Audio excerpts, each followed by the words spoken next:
একটা প্রশ্ন করি, আপনি কি কখনো এমন কাউকে চিনেছেন যে মানুষটা রাগের সময়ও আপনাকে ছেড়ে যেতে পারে না? সে কাঁদে, কিন্তু আপনাকেই আঁকড়ে ধরে কাঁদে। সে মুখে বলে আর কথা বলবো না, কিন্তু ফোন কেটে দেওয়ার সাহসটুকুও পায় না। এই ভিডিওটা যদি আপনি স্কিপ করেন, হয়তো জীবনের সবচেয়ে মূল্যবান মানুষটার গল্পটাই মিস করবেন। কারণ এই গল্পটা শুধু ভালোবাসার না, এই গল্পটা হারিয়ে ফেলার আগে বোঝার গল্প। যে মেয়েটা আপনার সামনে বারবার কেঁদে ফেলে, ভাববেন না সে দুর্বল, তার মনটা খুব সরল। ও আপনাকে বিশ্বাস করে বলে নিজের ভাঙা দিকটা দেখতে পারে।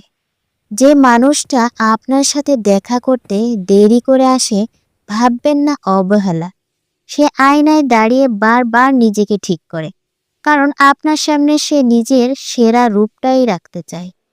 যে মানুষটা কথা বলার সময় চোখে চোখ রাখতে পারে না, সে আপনাকে এড়িয়ে যায় না, সে আপনাকে লজ্জা পায়। যে মেয়েটা আপনার স্বাধীনতায় একটু একটু করে প্রশ্ন তোলে, সে আপনাকে বেঁধে ফেলতে চায় না, সে আপনার অগোছালো জীবনটা গুছিয়ে দিতে চায়। যে মেয়েটা আপনার অপছন্দের কাজ লুকিয়ে করে, সে মিথ্যাবাদী না, ওই কাজটা ওর খুব পছন্দের, কিন্তু আপনাকে কষ্ট দিতে সে ভয় পায়। যে মেয়েটাকে আপনি শাসন করার পর পিঠে হাত দিয়ে হাসতে হাসতে বলে, কইছি তো আর করব না, সে আপনাকে হারাতে চায় না বলেই মাথা নিচু করে।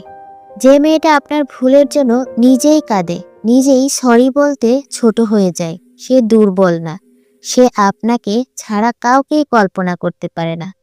যে মেয়েটা আপনার পছন্দের কাজগুলো আপনাকে না জানিয়ে করার চেষ্টা করে, সে বাহবা চায় না, সে শুধু আপনাকে খুশি দেখতে চায়।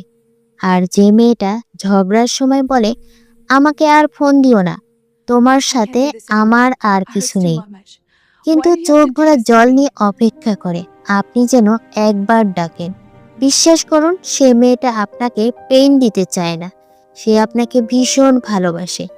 এরকম কোনো মেয়ে যদি আপনার জীবনে থাকে, তাকে কখনো হারাতে দেবেন না। কারণ একদিন বুঝবেন, জীবনের পথে যদি সত্যিই কিছু অমূল্য হারিয়ে থাকে, তা হলো সেই মানুষটা যে আপনাকে নিঃস্বার্থভাবে ভালোবেসেছিল। ভিডিওটি কেমন লাগলো কমেন্ট করতে ভুলবেন না। আর এমন অনুভূতির গল্প পেতে আমাদের চ্যানেলটি সাবস্ক্রাইব করে পাশে থাকুন। ধন্যবাদ।